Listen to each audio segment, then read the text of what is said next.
भगवान जगन्नाथ जी की रथ यात्रा आज पूरे शहर को सुशोभित करेगी, जो प्रारंभ होने जा रही है। और भगवान जगन्नाथ जी की कृपा पूरे शहर पर हमेशा बनी रहे। और रथ यात्रा का विशेष बहुत अच्छा महत्व है शास्त्रों में, इसलिए रथ यात्रा आज पूरे शहर को सभी को सुशोभित करेगी। भगवान स्वयं नगर चर्चा में निकलेंगे, सभी भावी भक्तों को दर्शन देंगे, उनके जीवन को धन और कृतार्थ करेंगे, शुद्ध पवित्र करेंगे भगवान उनके जीवन को। भगवान जगन्नाथ की दर्शन मात्र से सारे पाप आदि नष्ट हो जाते हैं, भगवान की कृपा हमेशा उन पर बनी रहती है। तो भगवान जगन्नाथ जी की ऐसी असीम अनुकंपा और कृपा है।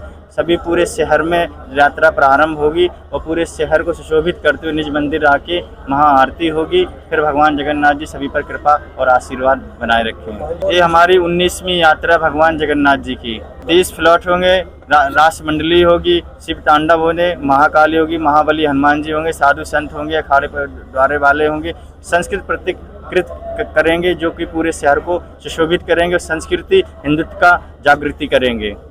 ભારતની દિવ્ય પરંપરાના ભાગરૂપે ભગવાન જગન્નાથજીની રથયાત્રા સમગ્ર દેશમાં ધામધૂમપૂર્વક ઉજવાઈ રહી છે। રાજકોટ મહાનગરની અંદર પણ જગન્નાથ મંદિર દ્વારા 19મી રથયાત્રાને પ્રસ્થાન કરાવવા ઠાકોરજીને વધાવવા માટે નગરજનો ઉત્સાહપૂર્વક યાત્રામાં જોડાઈ રહ્યા છે।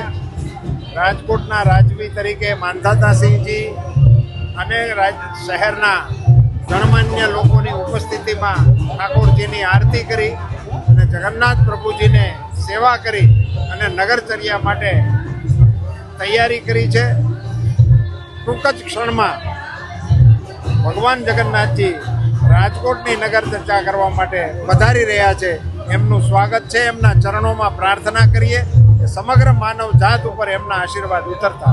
પૂર્ણ પુરુષોત્તમ ભગવાન શ્રી જગન્નાથજીના ચરણોમાં શીશ ઝુકાવીને શ્રદ્ધા, ભક્તિ અને એક્યના આ અનેરા ચાક ઉપર ચડતા ભારતીય સંસ્કૃતિનો મહામહોત્સવ રથયાત્રા અને રાજકોટ રાજ પરિવાર વતી નગરજનોને અનેકાનેક શુભકામનાઓ પાઠવું છું।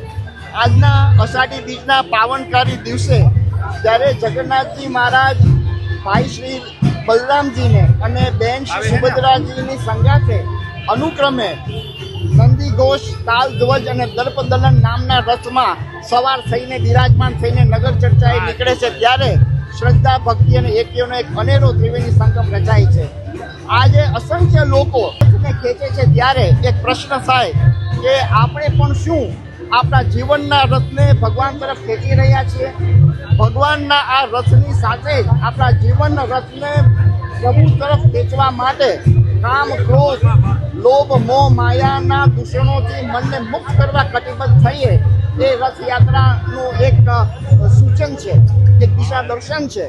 અને આજે જીવનને એક સાચા અને દિવ્ય દિશા દર્શનને લઈને આવતી આ રથયાત્રા આપણને એ પણ સૂચવે છે કે હજારો હાથ એક સાથે મળી તો રથયાત્રા આગળ વધે છે, પરંતુ જો દરેક વ્યક્તિ પોતપોતાની દિશામાં ખેંચે તો રથયાત્રા આગળ વધતી નથી। અને એટલા માટે વ્યક્તિઓ, પરિવાર, સમાજ, રાજ્ય અને રાષ્ટ્ર રથયાત્રાનો એક અભિન્ન અંગ છે। અને જ્યાં એકતા છે ત્યાં પ્રગતિ છે, જ્યાં એકતા નથી ત્યાં વિખવાદ છે। એટલે સર્વાંગી સુખ પ્રાપ્ત કરવા માટે સંપ અને સૌહાર્દ ભાવને આજે ઉજાગર કરવાની દિશામાં આપણે રથયાત્રાનું પણ એક જે છે એ દિશા સૂચક આપણા સમાજ માટે રહેલું છે।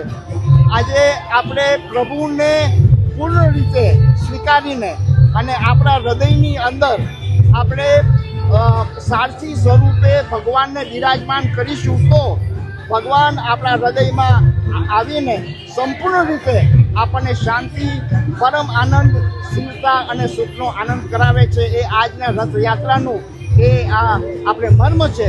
અને આજે રાજકોટ રાજ પરિવાર વતી અમોને ચહેરા પનેરા વિધિ અને પહેલી વિધિ કરવાનો અમને જે મોકો સુપ્રાપ્ત થયો છે એ મારા સદભાગ્ય છે।